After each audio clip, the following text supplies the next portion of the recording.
저는 이번 수능 국수탐 합쳐서 한 문제를 틀린 장재원이라고 합니다. 탐구 과목은 물리 1 과목과 화학 2 과목을 선택하였습니다.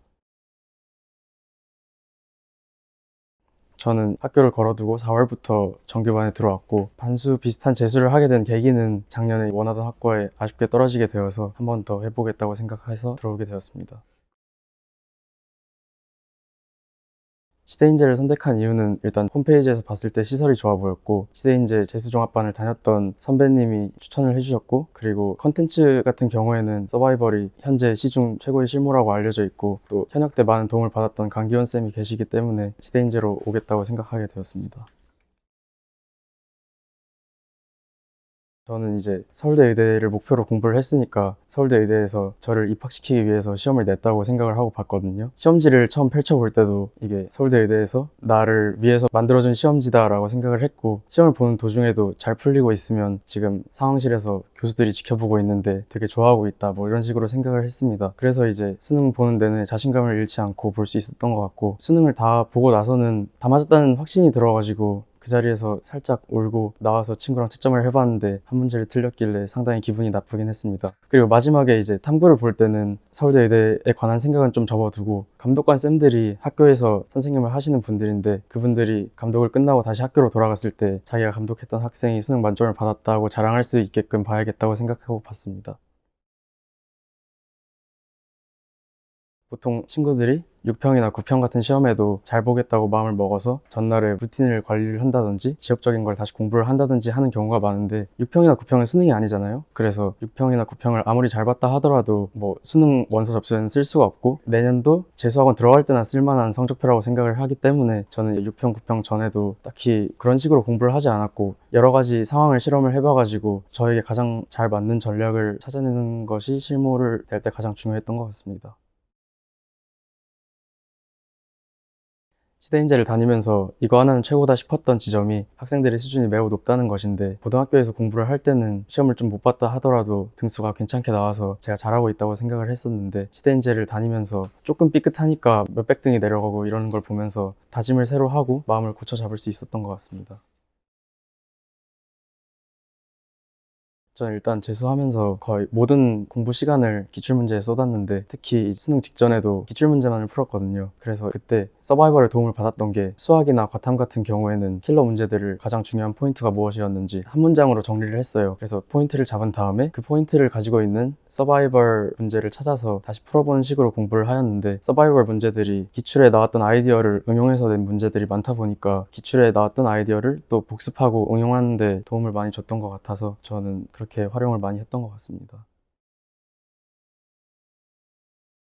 첫 번째 슬럼프는 6월 말에 왔었는데, 6월 평가원 모의고사를 잘 봐가지고 한동안 공부를 놓고 있다가 6월 원래고사를 망쳐가지고 슬럼프가 왔던 것 같습니다. 그래서 원래고사 끝나자마자 학원 친구들과 코인 노래방을 가기도 했고, 7월 초에 있는 학원 방학을 통해서 고등학교 친구들도 만나고 하면서 스트레스를 풀면서 첫 번째 슬럼프를 이겨낼 수 있었던 것 같고, 두 번째 슬럼프는 9월 달에 왔었는데, 그 당시에 제가 수학 서바이벌 4번 연속 100점을 받다가 9월 평가원 때 21번에서 막혀서 96점을 받고서 한동안 슬럼프가 왔었는데, 실무를 풀면서 100점이 나올 때까지 다시 푸는 연습을 했더니 그때부터 슬럼프를 탈출할 수 있었던 것 같습니다.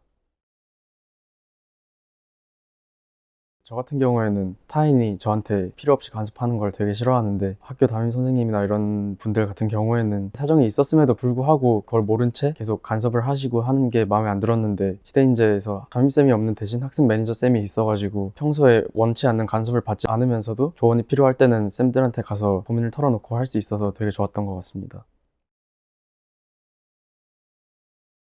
국어 같은 경우에는 제가 가장 취약한 과목이라고 생각을 해왔는데, 그 이유는 문학에 있어서 자의적인 해석을 너무 많이 하기 때문에 현역 때부터 제 발목을 잡는 과목이었다고 생각합니다. 제종을 들어오게 돼서는 김재훈 쌤이 EBS 문학을 잘 정리해 주셔서 따로 문학을 공부할 필요가 없었고, 김은양 쌤이 문학개념어 강의가 기출에 나왔던 문학 선지들을 정리해 주는 강의인데, 그 강의를 들으면서 저만의 자의적인 해석을 최대한으로 줄일 수 있었던 것 같아서 그게 가장 큰 도움이 되었던 것 같습니다. 수학 같은 경우에는 현역 때부터 강기원쌤 도움을 많이 받았는데 제가 강기원쌤을 듣기 전부터 100점을 몇 번 받기는 했지만 그때는 좀 감에 의존해서 받았던 것이고 강기원쌤을 만나면서 수학을 대하는 전반적인 태도나 수학 문제를 이해하는 방법 자체가 바뀌었고 또 강기원쌤의 방식이 계산적인 부분이든 논리적인 부분이든 직관적인 부분이든 다 대체제가 없는 강의라고 생각하기 때문에 그 쌤 수업을 들으면서 많은 도움이 되었습니다. 그리고 재종에 오면서 처음 듣게 된 선생님으로 김현우 선생님이 있는데 김현우 선생님 같은 경우에는 특정 단원에 있어서 세부적으로 완전히 그 유형을 정복할 수 있도록 도와주셨고 일관적인 관점을 가르쳐 주셔서 문제를 잘 대하는 방법을 배울 수 있었던 것 같습니다. 화학2라는 과목 자체가 좀 많은 사람이 선택하지 않는 과목이고 대부분의 사람들이 기피하는 과목인데 사실 계산 능력만 어느 정도 갖추면 정말 쉬운 과목이라고 생각을 하거든요. 그래서 저도 계산 속도가 빠르기 때문에 화투를 선택하게 되었고 화투의 장점이라고 하면은 개념량이 적기 때문에 적은 개념만 익히고 나서 계산 연습만 충분히 하면 누구나 다 50점을 받을 수 있는 과목이라고 생각을 하고 저는 현역 때 수능에서 화투를 2점짜리 하나를 틀렸었는데 뭐가 부족한가 고민을 하다가 재종에 들어와서 강준호 선생님을 만나게 되었습니다. 현역 때는 화투를 대할 때 문제를 보고서 바로 계산을 들어가는 식으로 공부를 했었는데 강준호 선생님은 생각을 조금 더 하더라도 계산을 최대한 줄이는 방법으로 가르쳐 주셔서 저도 화투 문제를 공부하고 고민할 때 최대한 계산을 적은 방향으로 고민을 하다 보니까 문제 푸는 시간도 오히려 줄어들고 검토할 시간도 늘어나고 실수도 잡고 해가지고 큰 도움을 받았던 것 같습니다. 또 서바이벌 같은 경우에는 화투 서바이벌은 좀 과하게 어렵게 나오는 면이 없지 않아 있는데 수능 때를 생각해보면 수능 때는 체감 난이도가 높아지기 때문에 서바이벌로 연습하는 것이 수능 날에 당황하지 않는 최선의 방법이라고 생각합니다.